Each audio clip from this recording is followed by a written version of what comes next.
Bonsoir, cher auditeur. Avant de plonger dans les profondeurs sombres de cette histoire, nous aimerions savoir où vous vous trouvez en ce moment. Quelle heure est-il chez vous? Êtes-vous confortablement installé dans votre lit, les lumières éteintes, prêt à vous laisser emporter par ce récit troublant? Ou peut-être êtes-vous dans la pénombre de votre salon, une tasse de thé fumante entre les mains? Nous vous invitons à partager avec nous, dans les commentaires, l'heure qu'il est dans votre coin du monde. Cela nous permet de savoir que vous êtes là, de l'autre côté, écoutant cette histoire qui refuse de mourir. Installez-vous confortablement. Éteignez les lumières si vous l'osez. Laissez le silence s'installer autour de vous, car ce que vous allez entendre n'est pas une simple histoire.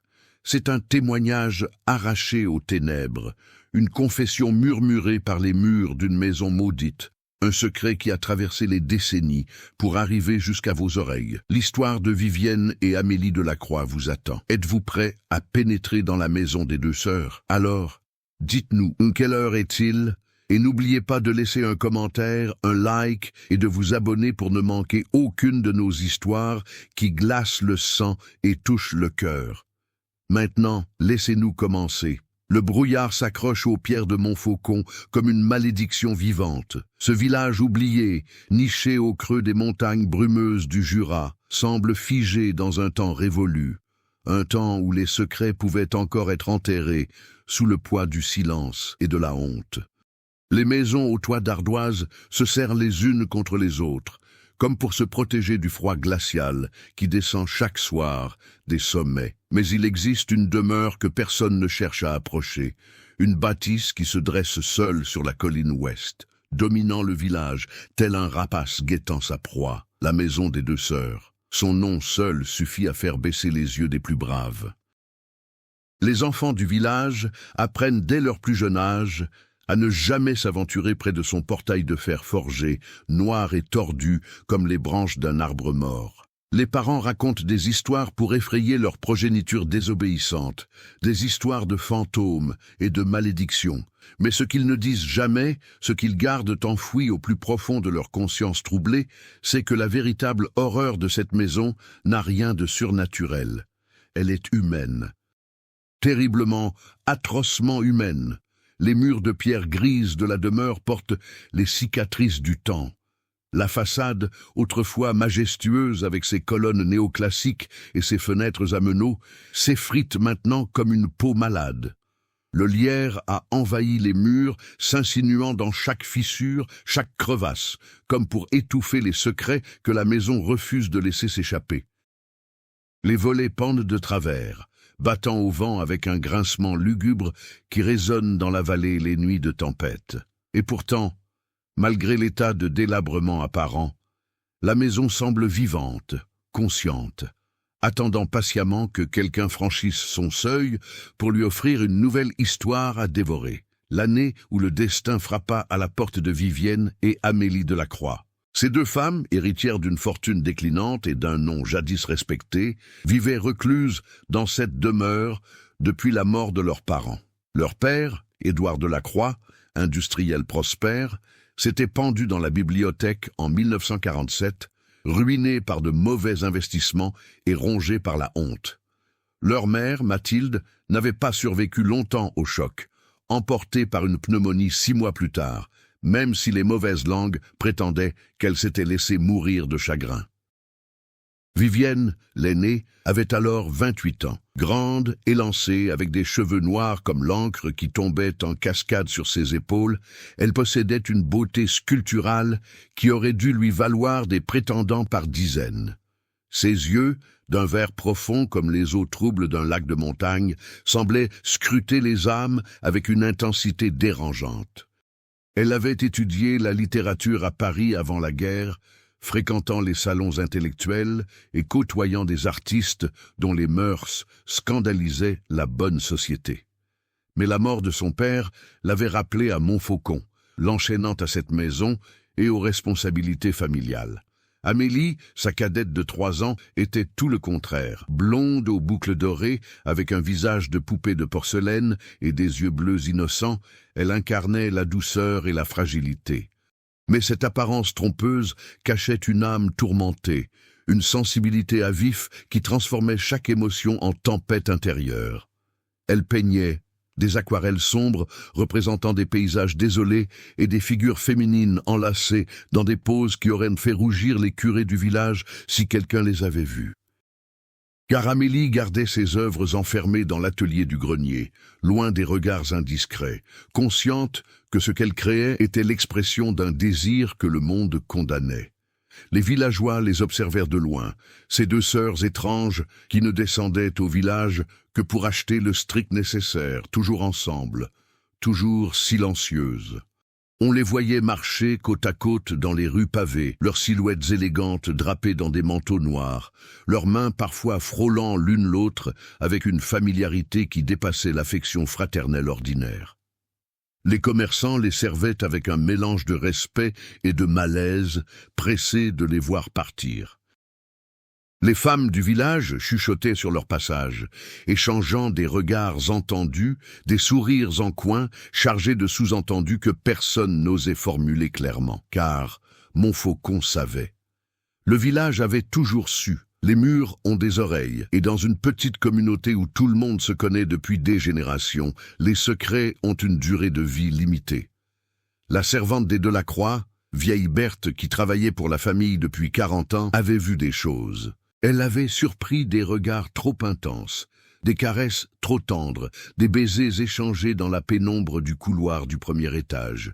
Elle n'en avait parlé à personne directement, bien sûr, mais un mot par-ci, une allusion par-là, et bientôt tout Montfaucon savait que les deux sœurs Delacroix entretenaient une relation contre nature, un amour que l'Église qualifiait de péché mortel, et que la loi pourrait punir si quelqu'un osait porter plainte. Mais personne n'osa. Le nom Delacroix portait encore un certain poids, et puis, tant que ces choses restaient cachées derrière les murs de la grande maison sur la colline, on pouvait faire semblant de ne pas savoir. L'hypocrisie est le ciment qui maintient les sociétés bien pensantes, et Montfaucon excellait dans cet art. Ce que les villageois ignoraient, c'est que l'amour entre Vivienne et Amélie n'avait rien de sordide ou de pervers, comme ils se plaisaient à l'imaginer dans leurs fantasmes malsains. C'était un amour pur, né dans l'innocence de l'enfance et qui avait grandi avec elle, se transformant naturellement en passion à mesure qu'elle devenait femme. Elles s'étaient découvertes l'une l'autre à l'adolescence, lors d'un été torride où l'ennui de la campagne et l'absence de leurs parents, partis pour des affaires à Lyon, les avaient laissées seules dans la grande maison vide. Un baiser échangé dans la bibliothèque, d'abord hésitant, puis de plus en plus pressant. Des mains qui exploraient des territoires interdits, des corps qui se cherchaient dans la chaleur étouffante des nuits d'août. Et cette découverte bouleversante, que le plaisir qu'elles se donnaient mutuellement dépassait tout ce qu'elles auraient pu imaginer. Elles savaient que c'était mal, que la société les condamnerait, que Dieu lui-même les jugerait.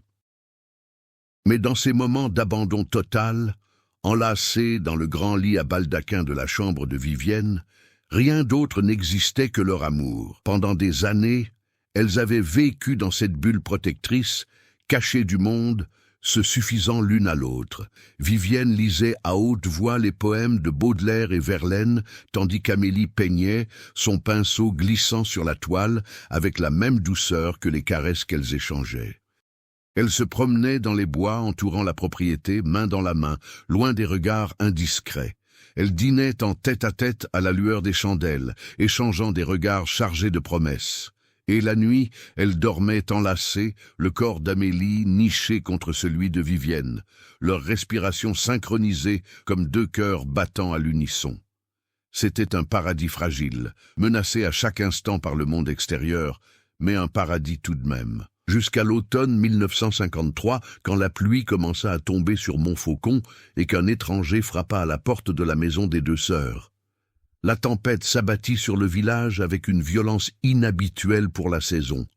Le vent hurlait entre les maisons comme une bête enragée, arrachant les tuiles des toits et renversant les charrettes laissées dans les rues.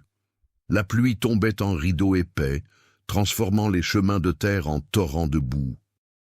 C'était le 17 octobre, un jeudi soir, et la nuit était tombée prématurément, enveloppant Montfaucon dans une obscurité totale. Vivienne lisait près de la cheminée du grand salon, emmitouflée dans un châle de laine, tandis qu'Amélie sommeillait sur le canapé, la tête posée sur les genoux de sa sœur.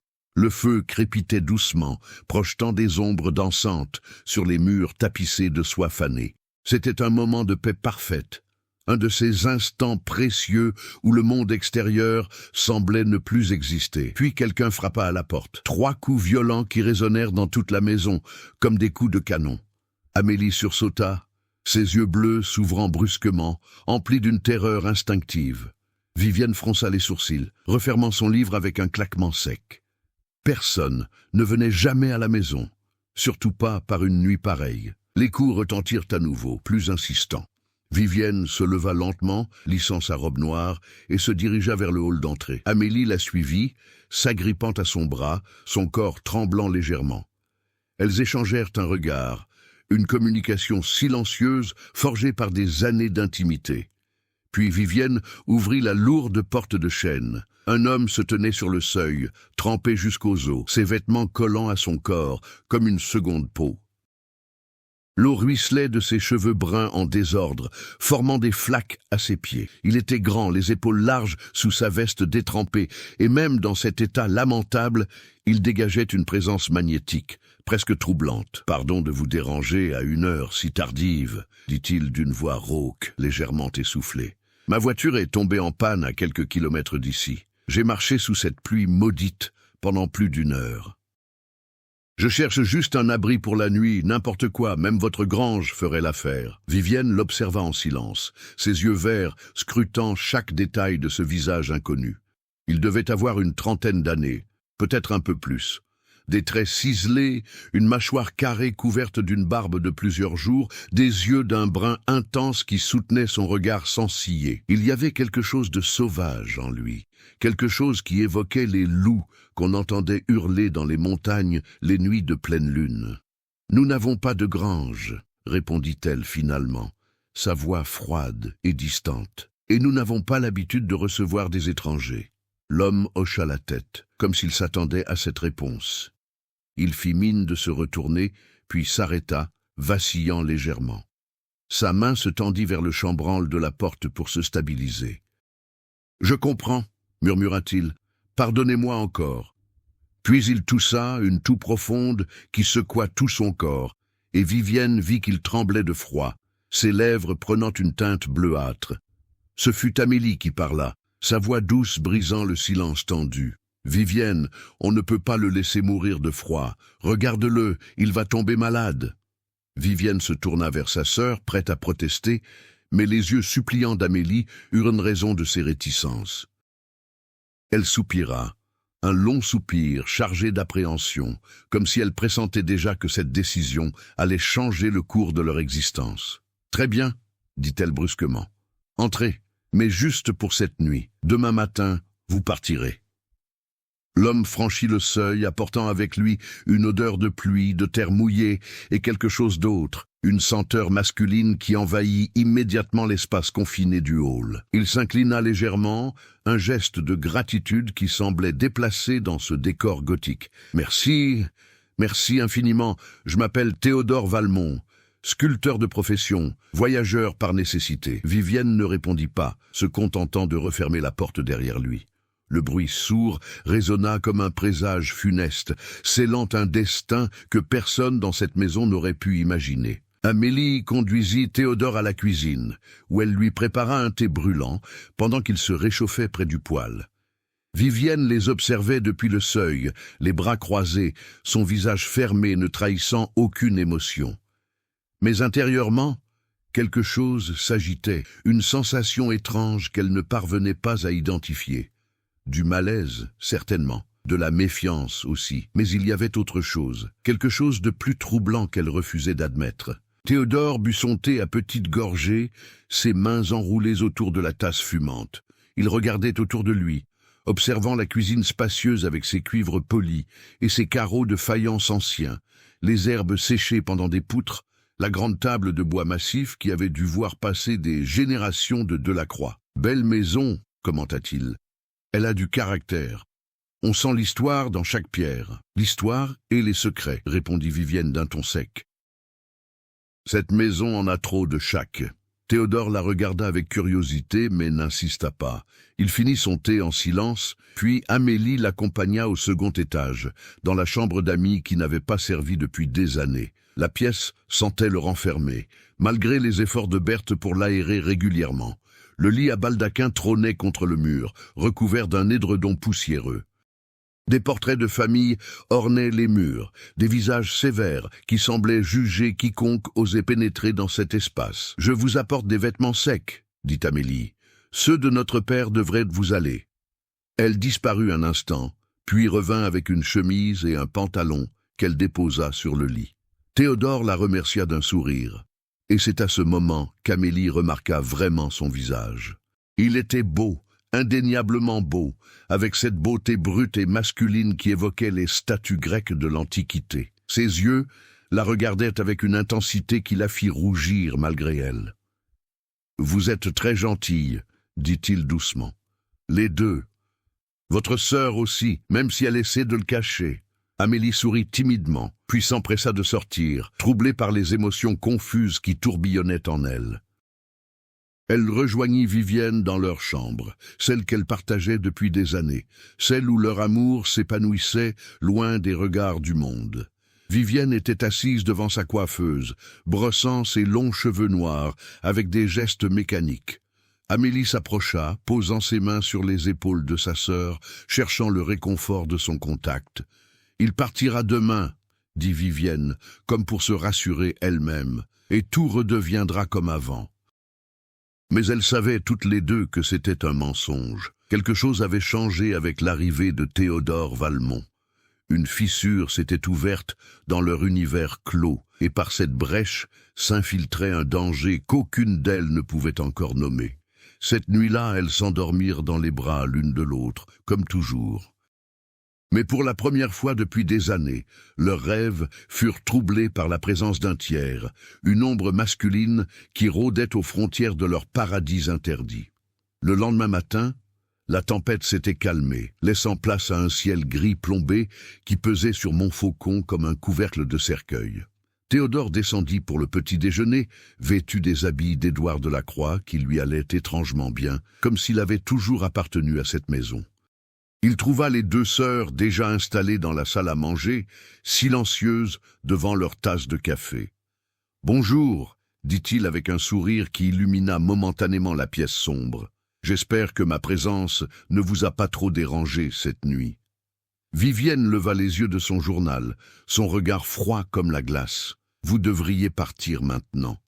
La pluie a cessé. » Théodore s'assit sans y être invité, ce geste d'une familiarité déconcertante qui fit serrer les mâchoires à Vivienne. « J'ai réfléchi cette nuit. Ma voiture a besoin de réparations que le mécanicien du village ne pourra pas effectuer avant plusieurs jours. Et puis, j'ai remarqué que votre jardin avait besoin d'entretien, que certaines tuiles de votre toit étaient descellées. Je pourrais vous aider en échange de l'hospitalité. » « Nous n'avons besoin de rien, » répliqua Vivienne sèchement. Mais Amélie intervint, sa voix douce contredisant la dureté de sa sœur. Ce serait gentil, en effet. Berthe ne peut plus faire les gros travaux, et nous ne sommes pas très habiles avec les outils. Vivienne fusilla sa sœur du regard, un éclair de colère traversant ses yeux verts. Mais elle ne dit rien, se contentant de replonger dans la lecture de son journal, avec une concentration exagérée. Théodore comprit que le débat était clos, que malgré les réticences de l'aîné, il pouvait rester. Les jours suivants établirent une routine étrange dans la maison des deux sœurs. Théodore se levait tôt, s'occupait des réparations nécessaires, travaillant torse nu dans le jardin malgré le froid de l'automne, ses muscles roulant sous sa peau bronzée comme ceux d'un dieu païen. Amélie l'observait depuis la fenêtre de l'atelier, son pinceau immobile dans sa main, son esprit ailleurs, troublé par des pensées qu'elle n'osait pas formuler. Vivienne, elle, faisait tout pour l'ignorer. Elle s'enfermait dans la bibliothèque, prétendant travailler sur un essai littéraire qu'elle n'écrirait jamais. Mais même derrière les portes closes, elle sentait la présence de cet homme, cette intrusion masculine dans leur sanctuaire féminin. et cela la mettait en rage, une rage froide qui couvait sous la surface de son calme apparent. Le soir, ils dînaient tous les trois, des repas silencieux où seul le tintement des couverts contre la porcelaine brisait le silence pesant. Théodore essayait d'engager la conversation, racontant ses voyages à travers l'Europe, les sculptures qu'il avait réalisées pour des mécènes fortunés, les villes qu'il avait visitées. Amélie l'écoutait avec des yeux brillants d'intérêt, posant des questions timides qui faisaient sourire Théodore. Vivienne restait de marbre, mangeant en silence, chaque bouchée semblant lui coûter un effort surhumain. Puis vint cette nuit de la fin octobre où tout bascula. Amélie ne pouvait pas dormir, agitée par des rêves étranges qui la laissaient pantelante et confuse. Elle se glissa hors du lit qu'elle partageait avec Vivienne, prenant soin de ne pas réveiller sa sœur, et descendit à la cuisine pour se préparer une tisane. Elle trouva Théodore déjà là, assis à la grande table, une bouteille de cognac devant lui. Il leva les yeux à son arrivée, et elle vit qu'il avait bu, ses yeux légèrement vitreux, ses gestes un peu lents. « Insomnie » demanda-t-il avec un sourire triste. Amélie hocha la tête, serrant son châle contre elle, soudain consciente qu'elle ne portait que sa chemise de nuit, une fine toile blanche qui laissait deviner les contours de son corps. « Moi aussi » continua Théodore. « Cette maison, elle me fait un effet étrange. Je sens quelque chose ici, quelque chose d'ancien, de puissant, comme si les murs retenaient leur souffle, attendant que quelque chose se passe. » Amélie s'assit en face de lui, fascinée malgré elle par cet homme qui semblait comprendre ce qu'elle ressentait. « C'est une maison de secrets, » murmura-t-elle, « de secrets et de passions interdites. » Théodore se pencha en avant, ses yeux plongeant dans les siens. « Et vous, Amélie, quel secret gardez-vous » Elle aurait dû se lever, remonter dans sa chambre, se blottir contre Vivienne et oublier cette conversation. Mais elle resta là, paralysée par le regard de cet homme, par la chaleur qui émanait de lui, si différente de la tendresse féminine qu'elle connaissait avec sa sœur. « Des secrets qu'on pourrait me tuer pour », répondit-elle dans un souffle. Théodore tendit la main par-dessus la table, effleurant les doigts d'Amélie. Le contact fut électrique, envoyant des frissons le long de son bras. Elle aurait dû retirer sa main, mais elle ne le fit pas. Au lieu de cela, elle entrelaça ses doigts avec les siens, s'abandonnant à cette sensation nouvelle, terrifiante et enivrante à la fois. « Je ne dirai rien », murmura Théodore. « Les secrets des autres sont sacrés pour moi. » Ils restèrent ainsi, main dans la main, le silence entre eux chargé d'une tension presque insupportable. Puis Amélie se leva brusquement, arrachant sa main à celle de Théodore, et s'enfuit de la cuisine comme si le diable lui-même était à ses trousses. Elle remonta dans la chambre, le cœur battant à tout rompre, et se glissa dans le lit. Vivienne remua dans son sommeil, passant instinctivement un bras autour de la taille d'Amélie, l'attirant contre elle.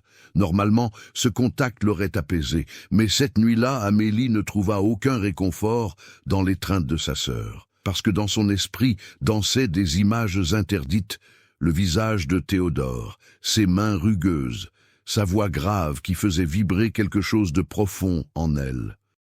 Elle venait de franchir une ligne invisible, et elle le savait. La culpabilité la rongeait, mais en même temps, une part d'elle-même, une part qu'elle ne connaissait pas, frémissait d'excitation à l'idée de ce qui pourrait arriver. Les jours suivants, Amélie évita soigneusement Théodore, restant enfermée dans son atelier, peignant avec une frénésie presque maniaque. Mais elle ne pouvait s'empêcher de le chercher du regard, de suivre ses mouvements dans le jardin, d'imaginer ce que ce serait de sentir ses mains sur sa peau. Vivienne remarqua le changement chez sa sœur. Amélie était distraite, absente. Ses caresses le soir manquaient de conviction, comme si son esprit était ailleurs. Une jalousie sourde commença à germer dans le cœur de Vivienne, une jalousie qu'elle essayait de nier mais qui grandissait chaque jour un peu plus. Un soir, alors qu'elles étaient seules dans leur chambre, Vivienne confronta Amélie. « Qu'est-ce qui se passe avec toi? Tu es différente depuis que cet homme est arrivé. » Amélie évita son regard, ses mains tremblant légèrement. « Rien, je suis juste fatiguée. »« Ne me mens pas » siffla Vivienne, attrapant le menton d'Amélie pour la forcer à la regarder. « Je te connais mieux que tu ne te connais toi-même. Il s'est passé quelque chose. Les larmes montèrent aux yeux d'Amélie. « Vivienne, j'ai peur. J'ai peur de ce que je ressens. » Le sang de Vivienne se glaça. « Qu'est-ce que tu veux dire ?»« Je ne sais pas, » sanglota Amélie. « Je t'aime, tu le sais. Tu es tout pour moi. Mais quand je le vois, quand il me parle, je ressens des choses que je ne comprends pas, des choses différentes. » Vivienne lâcha le menton d'Amélie comme s'il l'avait brûlé. Son visage se ferma, devenant un masque de glace. « Tu es en train de me dire que tu as des sentiments pour lui ? » ?»« Non. Enfin, je ne sais pas. »« Je suis confuse. »« Confuse ?» répéta Vivienne avec un rire amer. « Nous avons vécu ensemble, aimé ensemble, défié le monde ensemble pendant toutes ces années. Et maintenant tu es confuse parce qu'un homme avec un beau visage t'a souri ? Ce n'est pas ça, » protesta Amélie, mais sa voix manquait de conviction. Vivienne se détourna, ses épaules rigides de colère retenue. « Il partira demain. Je vais lui dire de partir. »« Non !» Le cri d'Amélie la surprit elle-même. « S'il te plaît, ne fais pas ça. J'ai besoin de temps pour comprendre ce qui m'arrive. »« Du temps !» murmura Vivienne, sa voix chargée d'amertume. « Très bien. Prends ton temps.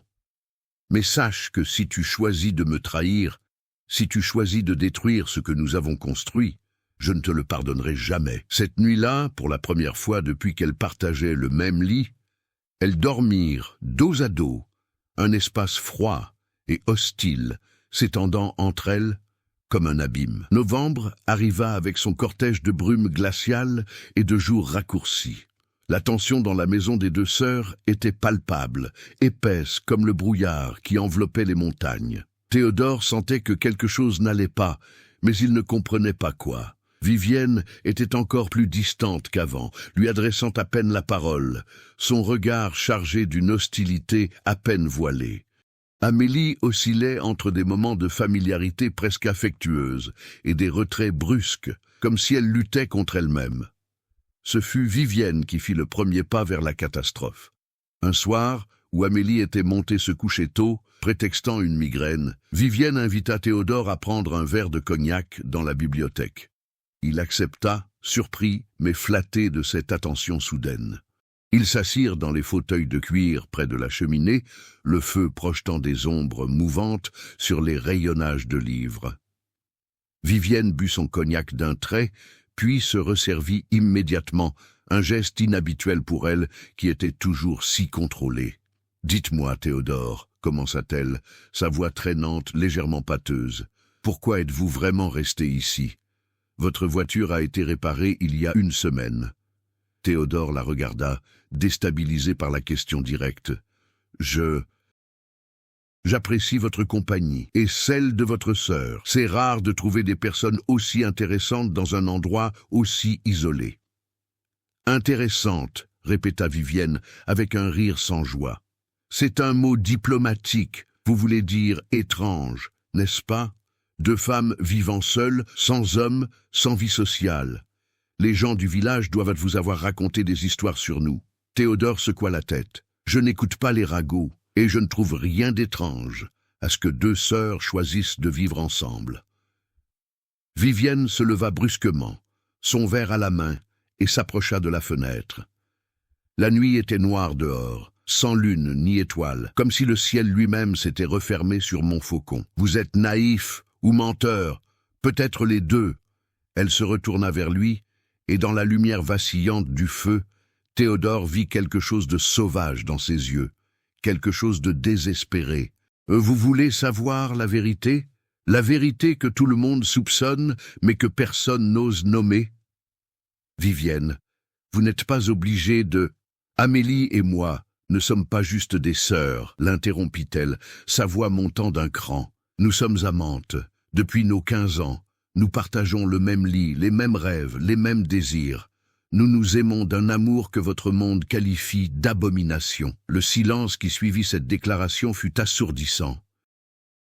Théodore resta immobile, son visage ne trahissant aucune émotion particulière. Puis, lentement, il hocha la tête. « Je sais. » Ce fut au tour de Vivienne d'être choquée. « Vous savez ? » « J'ai des yeux, » répondit Théodore calmement. Et j'ai vécu assez longtemps pour reconnaître l'amour sous toutes ses formes, la façon dont vous vous regardez, dont vous vous touchez quand vous pensez que je ne regarde pas. Oui, je sais. Vivienne s'approcha de lui, son corps tremblant de rage, ou peut-être de quelque chose d'autre. Et ça ne vous dégoûte pas? Ça ne vous fait pas horreur? Pourquoi le devrait-il? Théodore se leva, faisant face à Vivienne. L'amour est rare dans ce monde cruel. Quand il existe, peu importe sa forme, c'est un miracle. Les larmes montèrent aux yeux de Vivienne, des larmes qu'elle refoula immédiatement, refusant de montrer cette faiblesse. Alors pourquoi? Pourquoi essayez-vous de me la prendre? Je ne cherche à prendre personne, protesta Théodore.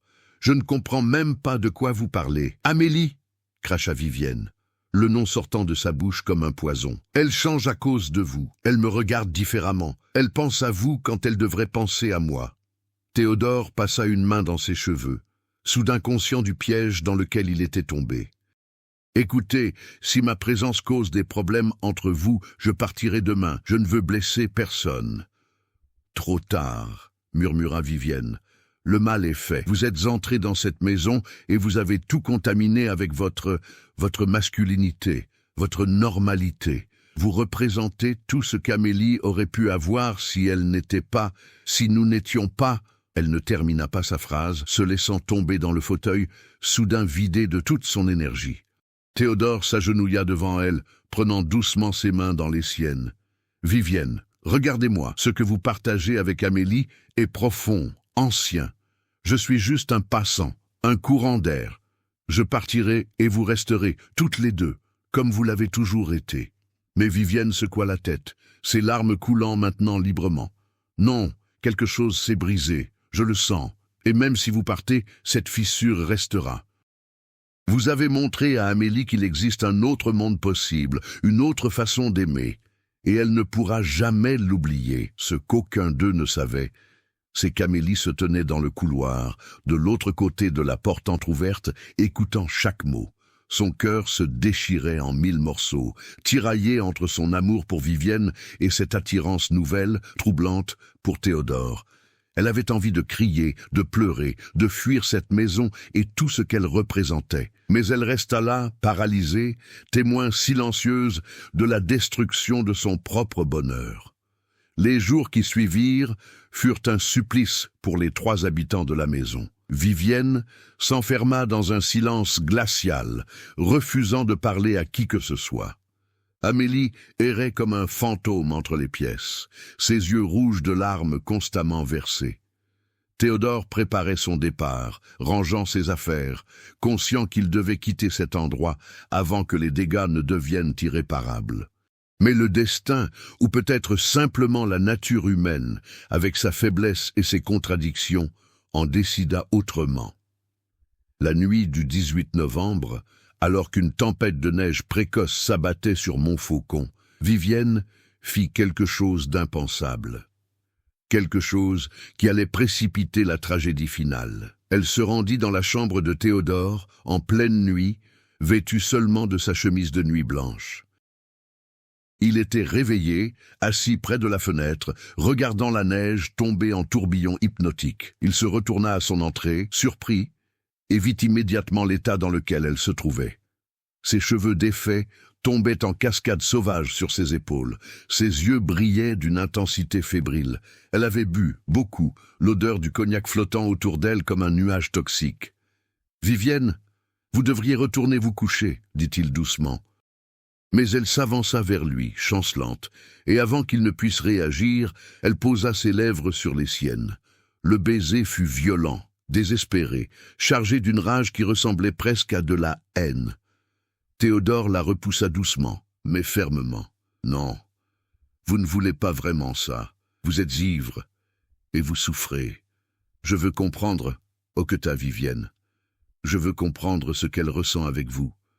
Ce que j'ai, qui ne suffit pas. Montrez-moi. Montrez-moi ce qu'un homme peut donner qu'une femme ne peut pas. » Vivienne? Mais elle ne le laissa pas finir. Elle l'embrassa à nouveau, ses mains agrippant sa chemise, le tirant vers le lit. Et Théodore, faible comme tous les hommes face à la tentation, céda. Il se dit plus tard qu'il avait voulu la consoler, lui prouver que ce qu'elle craignait n'existait pas. Mais la vérité était plus simple et plus sordide. Il était un homme, elle était une femme belle et désespérée, et la chair est faible. Ils firent l'amour dans un enchevêtrement de membres et de draps froissés, sans tendresse, sans amour, juste deux corps, cherchant à combler un vide béant. Quand ce fut terminé, Vivienne resta allongée sur le dos, les yeux fixés au plafond, des larmes silencieuses coulant sur ses tempes. « Vous aviez raison, » murmura-t-elle. « Il n'y a rien ici que je ne peux pas donner, juste différent, mais pas mieux. » Elle se leva, rajusta sa chemise de nuit et se dirigea vers la porte. Avant de sortir, elle se retourna une dernière fois. « Ne dites rien à Amélie, jamais. C'est la seule chose que je vous demanderai. » Théodore hocha la tête, accablé par la culpabilité et le dégoût de lui-même. Mais il était trop tard pour les regrets. Ce qui était fait était fait. Ce qu'aucun d'eux ne savait, c'est que cette nuit-là, Amélie avait encore une fois quitté le lit vide de Vivienne pour chercher sa sœur. Elle était montée au second étage, inquiète, et elle avait vu, à travers la porte entr'ouverte de la chambre de Théodore, elle avait vu les deux personnes qu'elle aimait le plus au monde, enlacées dans le péché. Quelque chose mourut en elle à cet instant. Son cœur se transforma en pierre, froide et lourde dans sa poitrine. Elle redescendit lentement les escaliers, comme une somnambule, et se rendit dans la cuisine. Là, elle s'assit à la grande table, la même où quelques semaines auparavant, elle avait tenu la main de Théodore. Et elle comprit que sa vie telle qu'elle la connaissait était terminée. La trahison avait deux visages. Vivienne l'avait trahie, en couchant avec l'homme qu'elle-même désirait en secret, et elle se sentait trahie par Théodore, même si elle n'avait aucun droit sur lui. Mais plus que tout, elle se sentait trahie par elle-même, par ses propres désirs confus qui les avaient tous menés à ce point de non-retour. Quand l'aube se leva, grise et froide sur la neige fraîche, Amélie n'avait pas bougé de sa chaise. Elle regardait par la fenêtre le jardin transformé en paysage hivernal, et dans son esprit germait quelque chose de sombre, de terrible. Une décision qui allait les damner tous. Les jours qui suivirent cette nuit maudite furent marqués par un silence oppressant. La maison des deux sœurs semblait retenir son souffle, comme si elle attendait l'inévitable explosion. Vivienne évitait Théodore, son visage hanté par la honte de ce qu'elle avait fait. Théodore préparait son départ pour de bon cette fois, conscient qu'il avait dépassé toutes les limites. Et Amélie jouait un rôle. Elle souriait, parlait normalement, agissait comme si de rien n'était. Mais ses yeux, quand personne ne regardait, étaient vides, deux puits noirs où plus rien ne vivait. Elle avait un plan terrible, impardonnable, mais qui lui semblait être la seule issue possible à cette situation intenable. Si elle ne pouvait pas avoir Vivienne pour elle seule, et si elle ne pouvait pas avoir Théodore non plus, alors personne ne les aurait. C'était une logique tordue, celle d'un esprit brisé par la douleur et la jalousie, mais dans l'obscurité de son âme tourmentée, cela avait un sens parfait. Le 23 novembre au soir, Amélie prépara le dîner elle-même, renvoyant Berthe plus tôt sous prétexte que la vieille femme semblait fatiguée. Elle cuisina un civet de lièvre, le plat préféré de Vivienne, avec des pommes de terre rôties et des carottes glacées. Elle mit la table avec soin, utilisant la porcelaine fine que leur mère réservait aux grandes occasions. Elle alluma des bougies, créant une atmosphère presque festive qui contrastait étrangement avec la tension palpable dans la maison. Vivienne descendit la première, surprise par cette mise en scène. « Qu'est-ce que tu fais, Amélie ? Je nous prépare un dernier repas tous ensemble, » répondit Amélie avec un sourire qui n'atteignait pas ses yeux. Théodore part demain. C'est la moindre des choses de le remercier pour son aide. Vivienne fronça les sourcils, méfiante, mais ne dit rien. Théodore arriva peu après, mal à l'aise, sentant que quelque chose clochait sans pouvoir identifier quoi exactement. Ils s'assirent tous les trois autour de la table, une parodie grotesque de famille heureuse. Amélie servit le vin, un Bordeaux ancien de la cave de leur père, et remplit généreusement les verres. Elle leva le sien en un toast. « À la fin des mensonges, dit-elle, sa voix étrangement calme, à la vérité, quelle qu'elle soit. » Ils trinquèrent, mal à l'aise, et burent. Le repas commença dans un silence pesant, seulement brisé par le tintement des couverts. Amélie mangeait avec appétit, buvant son vin à grandes gorgées. Vivienne picorait dans son assiette, l'estomac noué par l'angoisse. Théodore essayait de faire la conversation, mais ses tentatives tombaient à plat. Puis, alors qu'ils attaquaient le dessert, une tarte aux pommes que Berthe avait préparée la veille, Amélie posa sa fourchette et regarda tour à tour Vivienne et Théodore. « Je sais, » dit-elle simplement. Le temps sembla se figer. Vivienne pâlit, sa main tremblante portant son verre à ses lèvres.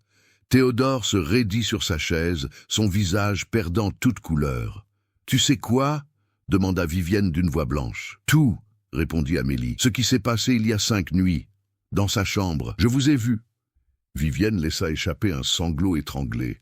« Amélie, je peux expliquer. »« Il n'y a rien à expliquer, » l'interrompit Amélie, sa voix toujours étrangement calme, presque détachée. « Tu as couché avec l'homme que je désirais, peut-être pour me punir, peut-être pour comprendre, peut-être juste parce que tu voulais me faire mal. Et toi, » elle se tourna vers Théodore, « tu as profité de la faiblesse d'une femme ivre et désespérée. Ce n'est pas comme ça que... » commença Théodore, mais Amélie leva la main pour le faire taire. « Peu importe comment c'était, ce qui est fait, et maintenant, nous devons tous vivre avec les conséquences. » Elle se leva, contournant la table, et se plaça derrière la chaise de Vivienne. Ses mains se posèrent sur les épaules de sa sœur, une caresse presque tendre. « Tu m'as trahi, Vivienne. Après toutes ces années, après tout ce que nous avons partagé, tu m'as trahi de la pire façon possible. Je suis désolée, » sanglota Vivienne. « Je ne sais pas ce qui m'a pris. J'étais ivre, j'étais jalouse, j'avais peur de te perdre. Et tu m'as perdu, » murmura Amélie. À l'instant même où tu as posé tes lèvres sur les siennes. Les mains d'Amélie se resserrèrent sur les épaules de Vivienne, ses doigts s'enfonçant dans la chair avec une force surprenante. Vivienne grimaça de douleur mais ne se débattit pas, comme si elle acceptait ce châtiment comme mérité. Théodore se leva brusquement, son instinct lui criant que quelque chose de terrible était sur le point de se produire. « Amélie, calmez-vous. Nous pouvons en parler, trouver une solution. »« Une solution ?» Amélie éclata d'un rire hystérique. « Quelle solution ? Que nous redevenions comme avant, comme si rien ne s'était passé, que tu partes et que nous essayions d'oublier. Il n'y a pas de solution, il n'y a que la fin. » Elle lâcha les épaules de Vivienne et se dirigea vers le buffet. Là, elle ouvrit un tiroir et en sortit le revolver de leur père, une arme qu'Édouard gardait pour se protéger des rôdeurs. L'arme brillait sinistrement à la lumière des bougies. « Amélie, pose ça !» ordonna Vivienne, sa voix tremblante de peur. « S'il te plaît, ma chérie, pose cette arme. »« Pourquoi ?» demanda Amélie, caressant le métal froid. « Pourquoi devrais-je continuer à vivre dans ce mensonge ? Pourquoi devrions-nous tous continuer à prétendre que nous pouvons survivre à ce qui s'est passé ici ?» Théodore avança lentement, les mains levées en signe d'apaisement. « Amélie, je comprends que vous soyez blessée. Vous avez tous les droits de l'être, mais la violence ne résoudra rien. Laissez-moi partir, et vous deux pourrez reconstruire ce qui a été cassé. »« Reconstruire » répéta Amélie avec amertume. « Sur quelle fondation ? Sur les ruines de la confiance ? Sur les cendres de l'amour ?» Elle pointa l'arme vers Théodore. « C'est toi le catalyseur. Avant ton arrivée, nous vivions dans notre bulle, protégés du monde. Tu es entré et tu as tout détruit. »« Je ne voulais pas. » « Personne ne veut jamais, » hurla Amélie, des larmes coulant maintenant sur ses joues. « Personne ne veut faire du mal, mais on en fait quand même. Tu ne voulais pas me faire souffrir, mais tu as couché avec ma sœur. Vivienne ne voulait pas me trahir, mais elle l'a fait quand même. Et moi, je ne voulais pas tomber amoureuse de toi, mais c'est arrivé. » Le silence qui suivit cette confession fut assourdissant. Vivienne regardait Amélie avec une expression de trahison absolue. Théodore restait figé, comprenant enfin l'ampleur du désastre. « Alors c'est ça, » murmura Vivienne. « Tu es tombée amoureuse de lui. Tout ce temps, je pensais que c'était juste de l'attirance, de la curiosité. Mais tu es vraiment tombée amoureuse. » Amélie se tourna vers sa sœur, larmes pendant maintenant le long de son corps. « Oui, Je suis tombée amoureuse de lui, pas autant que je t'aime, toi, mais assez pour que ça fasse mal. Assez pour que voir dans ses bras me déchire l'âme. » Elle s'approcha de Vivienne, s'agenouillant devant elle, posant sa tête sur ses genoux comme elle le faisait enfant quand elle cherchait du réconfort. « Qu'est-ce qu'on fait maintenant, Vivienne? Comment on survit à ça ?» Vivienne caressa les cheveux d'Amélie, ses propres larmes tombant sur la tête blonde. « Je ne sais pas, mon cœur, je ne sais pas. » Le moment était si intime, si chargé d'émotions, que Théodore se sentit comme un intrus. Il fit un pas vers la porte, pensant que peut-être, s'il partait maintenant, les deux sœurs pourraient trouver un chemin l'une vers l'autre. Mais Amélie se releva brusquement, pointant à nouveau l'arme vers lui. « Non, tu ne pars pas. Pas encore. Tu vas rester et voir ce que tu as causé. »« Amélie, je t'en prie, » commença Vivienne. Le coup de feu retentit, assourdissant dans la pièce close. Théodore s'effondra, une tache rouge s'épanouissant sur sa chemise blanche au niveau de l'épaule. Il n'était pas mort, juste blessé, mais la violence du geste laissa tout le monde pétrifié. « Mon Dieu, Amélie, qu'est-ce que tu as fait ?» hurla Vivienne, se précipitant vers Théodore. Amélie regardait l'arme dans sa main, comme si elle ne la reconnaissait pas. « Je voulais juste... Je ne sais pas ce que je voulais. » L'arme tomba de sa main, heurtant le sol avec un bruit métallique. Amélie recula, ses yeux écarquillés d'horreur, en réalisant ce qu'elle venait de faire. Puis elle se retourna et s'enfuit de la pièce, ses pas résonnant dans l'escalier, alors qu'elle montait vers le grenier. Vivienne déchira sa jupe pour faire un bandage de fortune, pressant le tissu contre la blessure de Théodore. « Il faut appeler un médecin, il faut... » « Non !» grogna Théodore à travers la douleur. « Pas de médecin, trop de questions. Aidez-moi juste à monter dans ma chambre, je m'occuperai de ça moi-même. » Vivienne l'aida à se lever, passant son bras autour de sa taille, et ensemble, ils montèrent péniblement l'escalier. Une fois Théodore installé sur son lit, Vivienne nettoya et banda proprement la blessure. La balle avait traversé l'épaule sans toucher d'os majeur. Il survivrait, mais il resterait marqué à jamais par cette nuit. « Je suis désolée, » murmura Vivienne en terminant le pansement. « Pour tout, moi aussi, » répondit Théodore. « Je partirai demain, comme prévu. » « Et je ne reviendrai jamais. » Vivienne hocha la tête puis sortit pour aller chercher Amélie. Elle la trouva dans l'atelier du grenier, recroquevillée dans un coin, serrant contre elle une de ses peintures représentant deux femmes enlacées. « Amélie !» appela doucement Vivienne. « Ne me touche pas !» siffla Amélie. « Je suis un monstre. J'ai tiré sur lui. J'aurais pu le tuer. »« Mais tu ne l'as pas fait, » dit Vivienne, s'asseyant à côté d'elle malgré sa protestation. « Tu as visé l'épaule. Une partie de toi voulait juste lui faire mal, pas le tuer. Quelle différence !» sanglota Amélie. « Je suis devenue quelque chose que je ne reconnais pas.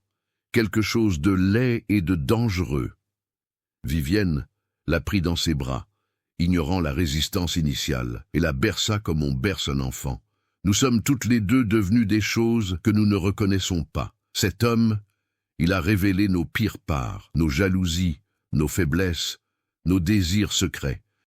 Mais demain, il partira, et nous pourrons essayer de redevenir celles que nous étions. »« C'est impossible, » murmura Amélie contre l'épaule de Vivienne. « On ne peut pas revenir en arrière.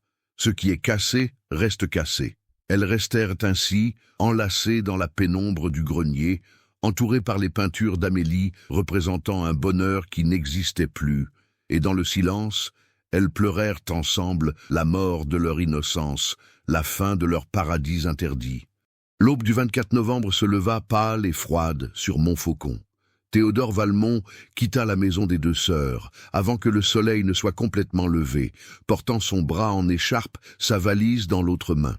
Il ne dit pas au revoir. Il franchit simplement le portail de fer forgé et descendit la colline vers le village, ne se retournant qu'une seule fois pour regarder la bâtisse qui se dressait contre le ciel gris comme une tombe. Il ne parla jamais à personne de ce qui s'était passé dans cette maison. Il quitta Montfaucon le jour même et disparut dans l'anonymat des grandes villes, portant à jamais la cicatrice sur son épaule et une autre, invisible, sur son âme. Vivienne et Amélie se retrouvèrent seules comme elles l'avaient toujours été. Les jours qui suivirent furent étranges. emplie d'une politesse glaciale qui remplaçait l'intimité passée. Elles mangeaient ensemble en silence, dormaient dans le même lit mais sans se toucher, évitant soigneusement tout contact physique. Berthe remarqua le changement, mais ne dit rien. Elle voyait les cernes sous les yeux des deux sœurs, leur maigreur croissante, la façon dont elles se déplaçaient dans la maison comme des fantômes hantant leur propre vie. Mais elles se taisaient, fidèles comme toujours, gardant les secrets de la famille Delacroix comme elle l'avait fait toute sa vie. Décembre arriva, apportant avec lui un froid mordant qui transforma Montfaucon en paysage de cartes postales. La neige recouvrait tout d'un manteau blanc, effaçant les traces, masquant les péchés. La maison des deux sœurs semblait encore plus isolée, coupée du monde par les congères qui s'accumulaient autour du portail. Ce fut pendant la nuit du 15 décembre que tout bascula définitivement. Amélie se réveilla en pleine nuit, le cœur battant, tirée du sommeil par un cauchemar qu'elle ne parvenait pas à se rappeler. Elle tendit la main vers Vivienne, cherchant instinctivement le réconfort de sa présence. Mais le lit était vide. Elle se leva, enfilant sa robe de chambre, et partit à la recherche de sa sœur. Elle la trouva dans le salon, assise devant la cheminée éteinte, une bouteille de cognac vide à ses pieds, une autre à moitié pleine dans sa main. « Vivienne ?» Vivienne leva la tête, et dans la lumière de la lune qui entrait par les fenêtres, Amélie vit que son visage était ravagé par les larmes. « Je ne peux plus faire ça, Amélie. Je ne peux plus prétendre que tout va bien. » Amélie s'assit à côté d'elle, prenant doucement la bouteille de ses mains. « Moi non plus, mais qu'est-ce qu'on peut faire d'autre ? Nous pourrions partir, » suggéra Vivienne, sa voix pâteuse par l'alcool. « Quitter Montfaucon, aller à Paris, ou même plus loin. Recommencer ailleurs, où personne ne nous connaît. Et qui serions-nous là-bas ? Demanda Amélie tristement. Les mêmes personnes, avec les mêmes blessures. On ne peut pas fuir ce qu'on est devenu. Vivienne éclata en sanglots, un sanglot profond qui venait du tréfonds de son âme. Je t'ai perdu, n'est-ce pas? Même si tu es là, même si nous vivons encore ensemble, je t'ai perdu. Amélie sentit ses propres larmes couler. Et moi, je t'ai perdu aussi. À partir du moment où j'ai regardé Théodore et ressenti quelque chose, je nous ai perdus toutes les deux. Elles pleurèrent ensemble, enlacées devant la cheminée froide, pleurant sur la mort de leur amour, sur l'innocence perdue, sur le paradis détruit.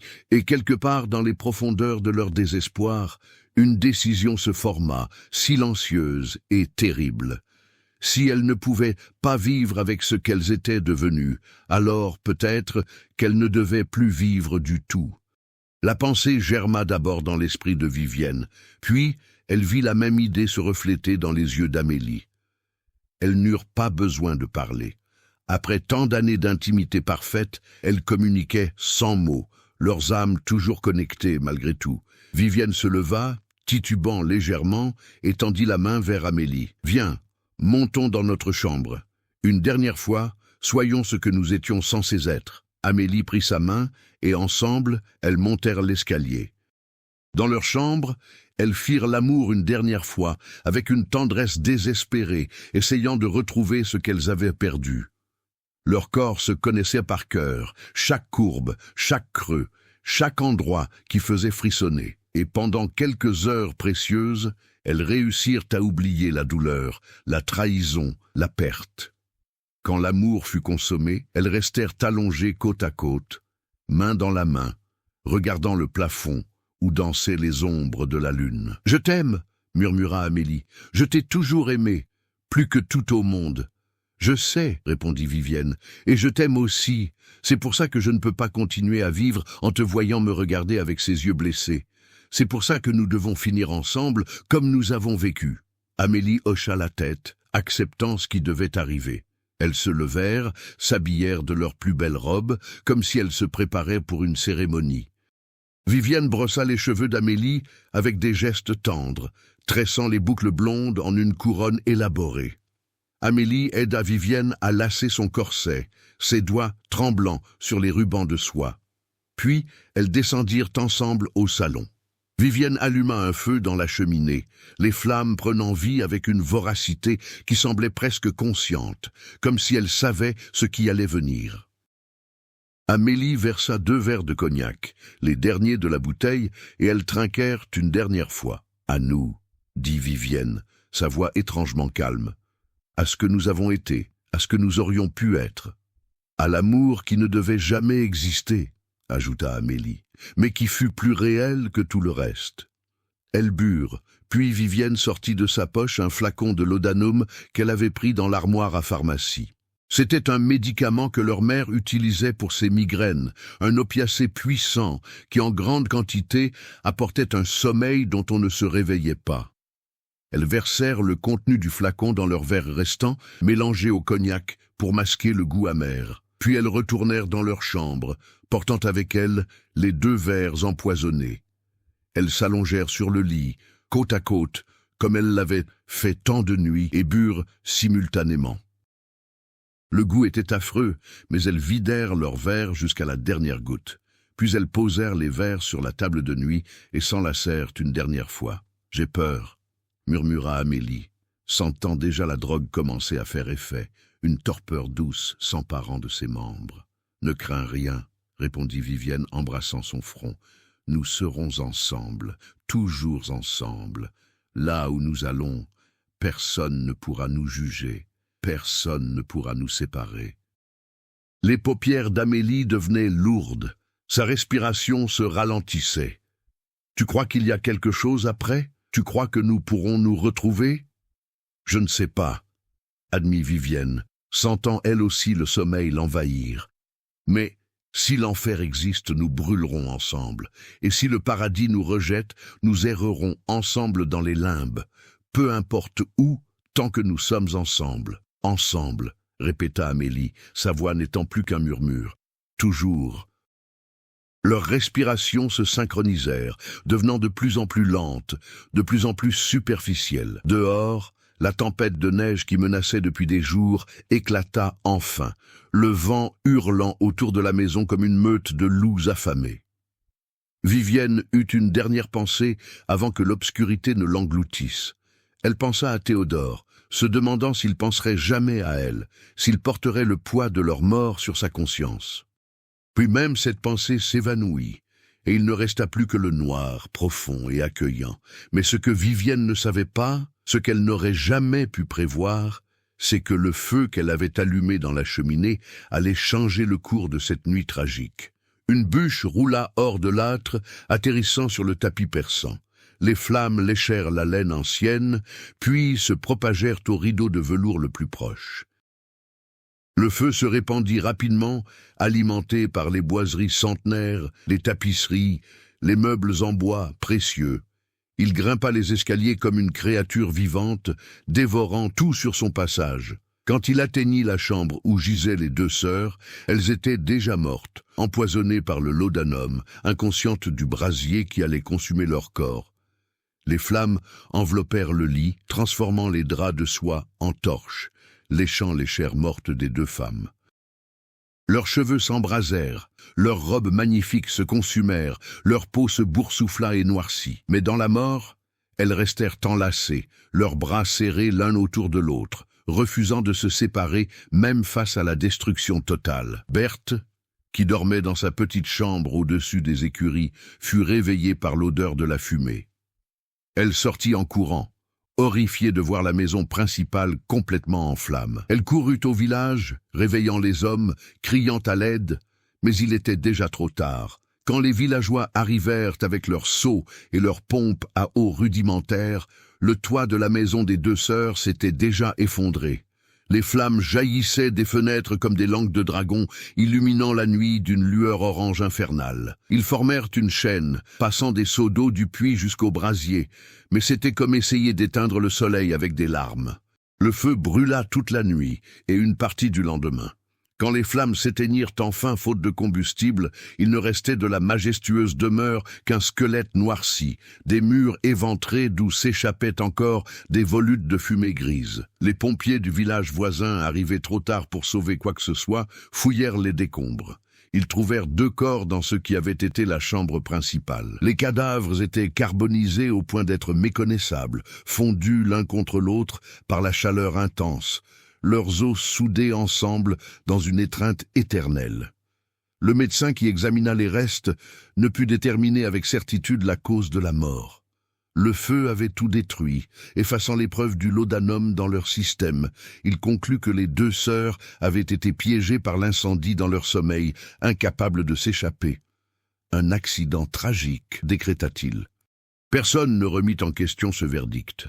Après tout, c'était une explication simple, rationnelle, qui n'ouvrait pas de portes inconfortables sur les secrets que la maison des 2 sœurs avait gardés. On enterra les restes dans le cimetière de Montfaucon, dans un seul cercueil, puisqu'il était impossible de séparer les 2 corps. Le curé récita les prières d'usage, parlant de tragédie et de la volonté mystérieuse de Dieu. Les villageois assistèrent aux funérailles, par respect pour le nom Delacroix, mais aussi par curiosité morbide. Ils échangeaient des murmures, spéculant sur ce qui s'était vraiment passé cette nuit-là. Berthe pleura sincèrement, la seule à connaître la véritable nature de la relation entre les 2 sœurs. Elle garda leur secret, même après leur mort, fidèle jusqu'au bout. Elle vécut encore 10 ans, puis mourut à son tour, emportant avec elle les histoires qu'elle n'avait jamais racontées. Théodore Valmont apprit la nouvelle de leur mort plusieurs mois plus tard, par hasard, en lisant un vieux journal dans un café parisien. L'article était bref, mentionnant l'incendie qui avait détruit une maison historique de Montfaucon et tué ses 2 occupantes. Il ne termina pas son café. Il sortit du café et marcha dans les rues de Paris pendant des heures, la pluie froide trempant ses vêtements, mais il ne la sentait pas. Il se demanda si c'était sa faute. Si son arrivée dans cette maison maudite avait déclenché la chaîne d'événements qui avait mené à cette fin tragique.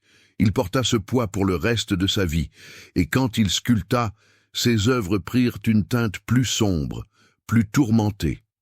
Il créa une série de sculptures représentant 2 femmes enlacées, dans diverses poses d'amour et de désespoir. Il ne les vendit jamais, les gardant dans son atelier comme une pénitence silencieuse. Il ne se maria jamais, il ne connut plus jamais l'amour.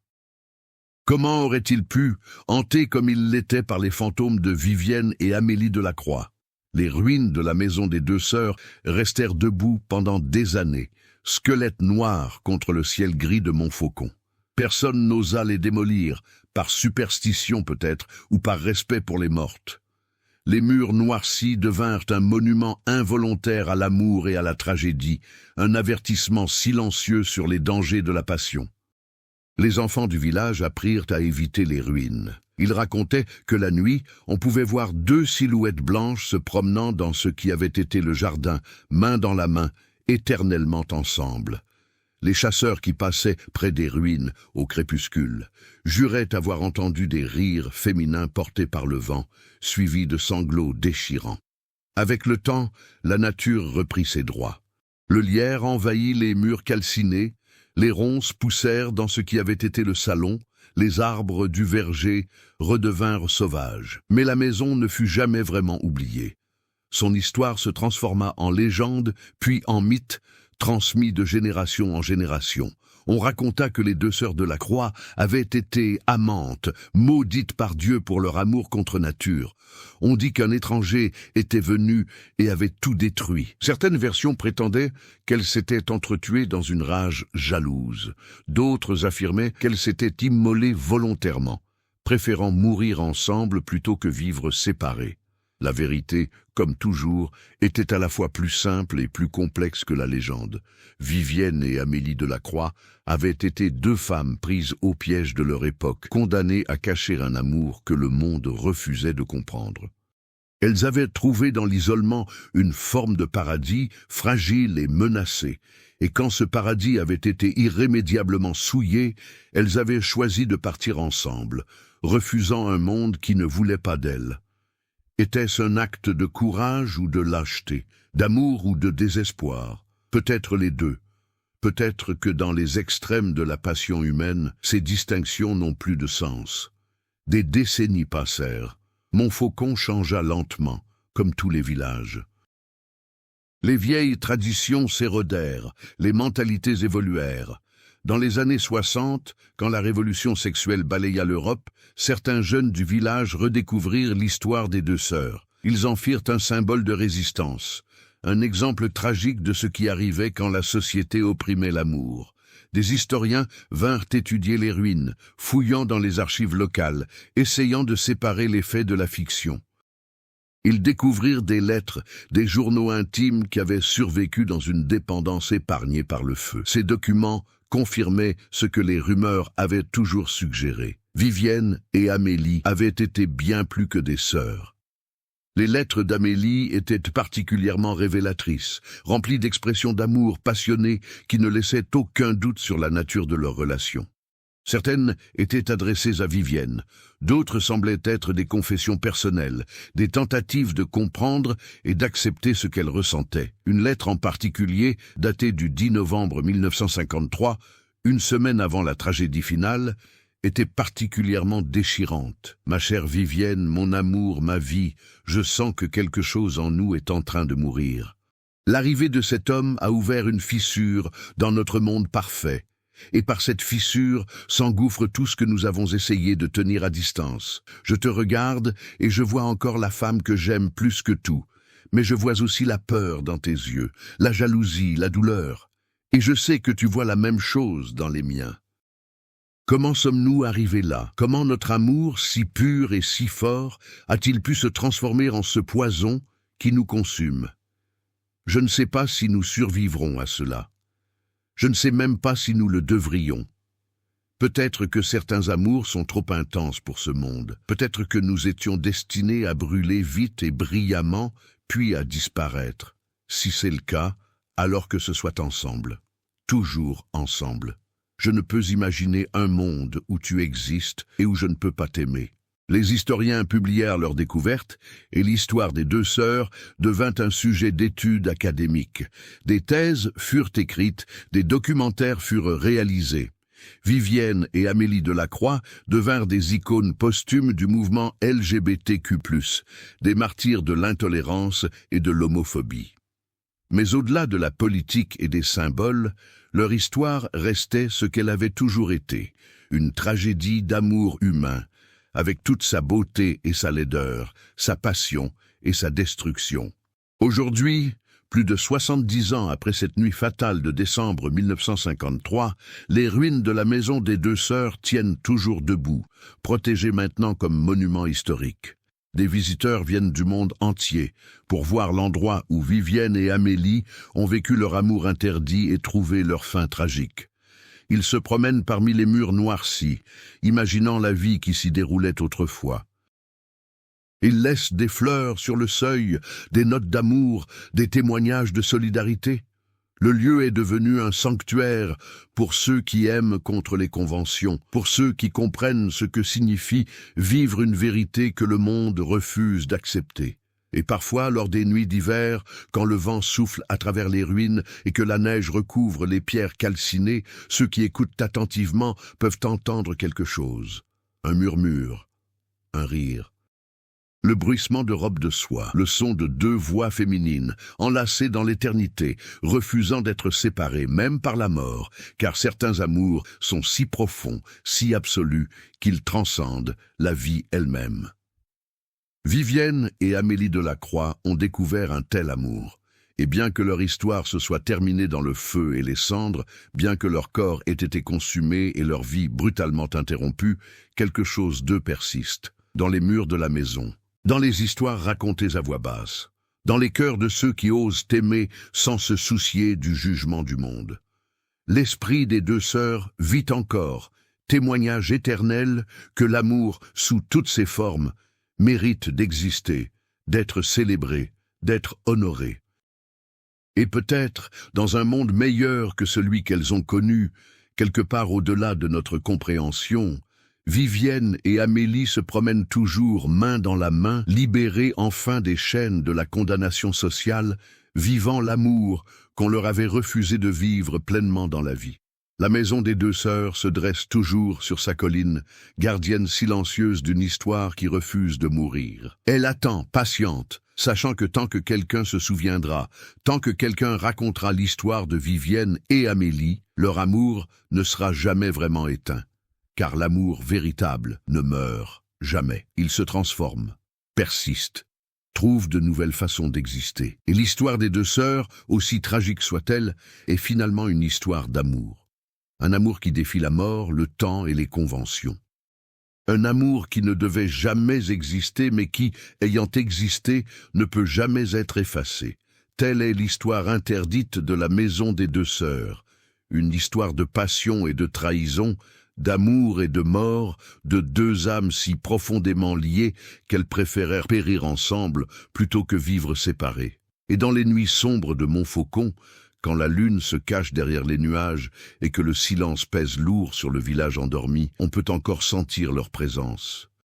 Pas comme des fantômes vengeurs ou des esprits tourmentés, mais comme un rappel doux et mélancolique que l'amour, quel que soit le prix qu'il exige, vaut toujours la peine d'être vécu. Fin.